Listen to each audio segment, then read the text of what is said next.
नादरे ते Pakistan bulletin news में दादू खां रिपोर्ट आहे नदीम शाहनी जी। इंटरनेशनल लिटरेसी ॾियारे जे हवाले सां दादू पालिएटिव बॉयज़ हाई स्कूल खां सवें शागिर्द DEO लेट्स Sameena Memon, deputy DEO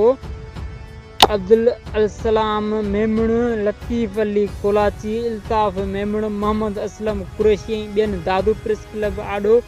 rally खे ख़िताब कंदे चयो त अॼु इंटरनेशनल लिटरेसी जो ॾींहुं पूरी दुनिया में मल्हायो पियो वञे।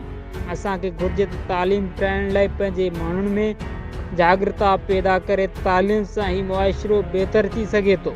सवें शागिर्द हथनि में किताब खणी शहर जे मुख्य रस्तनि तां मार्च करे प्रेस क्लब पहुता आहिनि, जिन जो